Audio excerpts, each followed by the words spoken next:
सोचिए जरा, अगर आप एक देश में काम कर रहे हो, दिन रात मेहनत कर रहे हो, पर आपका पासपोर्ट किसी और के पास है, आप जॉब नहीं छोड़ सकते और ना ही दूसरी जगह जा सकते हैं।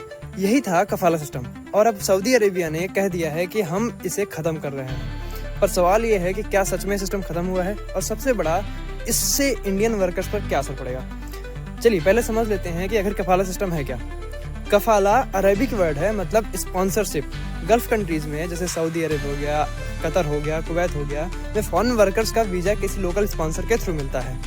ये स्पॉन्सर या काफिल बेसिकली एक लोकल एम्प्लॉयर होता है, जिससे परमिशन के बिना वर्कर जॉब चेंज नहीं कर सकता था। कई केस में तो पासपोर्ट भी उसके पास होता था। मतलब आदमी काम कर रहा है पर अपनी ज़िंदगी का कंट्रोल किसी और के हाथ में है। और यही सिस्टम बना मॉडर्न डे स्लेवरी का सिंबल। हजारों लोगों के साथ अब्यूज हुआ, ओवर टाइम काम कराया गया, सर हरासमेंट तक के केसेस बने। काफ़ी रिपोर्ट्स में लिखा गया कि migrant workers specially India, Bangladesh, Nepal और फिलीपींस के लोग इस सिस्टम के चक्कर में फंस जाते हैं।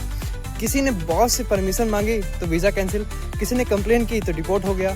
सोचिए कि आदमी काम करने गया, अपने परिवार के लिए पैसा कमाने गया है, और वहीं उसका सपना एक ट्रैप बन जाता है। अब सऊदी अरेबिया ने कहा है कि हम कफाला सिस्टम खत्म कर रहे हैं। नया रूल ये बोलता है कि वर्कर्स अगर आप जॉब चेंज कर सकते हैं, एग्जिट वीज़ा बिना एम्प्लॉयर के अप्रूवल के मिल सकता है, और डिजिटल कॉन्ट्रैक्ट्स के थ्रू ट्रांसपेरेंसी बढ़ेगी। सुनने में अच्छा लगता है, पर ग्राउंड रियलिटी क्या है। एक्सपर्ट्स कहते हैं कि लॉ चेंज हुआ है पर माइंडसेट अभी भी वही है। हर कंपनी ने रिफॉर्म को अपने हिसाब से अप्लाई किया है, और अब भी कई जगह एक्सप्लॉयटेशन के केसेस मिलते हैं।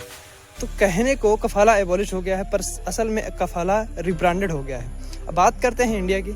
गल्फ में लगभग 80 लाख से ज़्यादा इंडियंस काम करते हैं।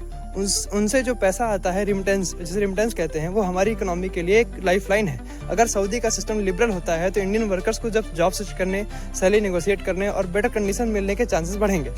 लेकिन अगर रिफॉर्म सिर्फ पेपर तक लिमिटेड रहे तो एक्सप्लॉयटेशन बस नए नाम से चलता रहेगा। इंडिया के लिए चैलेंज ये होगा कि अपने माइग्रेंट्स के राइट्स को प्रोटेक्ट कैसे करें, गल्फ कंट्रीज के साथ रिश्ते बिगाड़े बिना। आखिर में सवाल यही है, क्या सच में रिफॉर्म हुआ है या सिर्फ कागज पर नाम बदला गया है।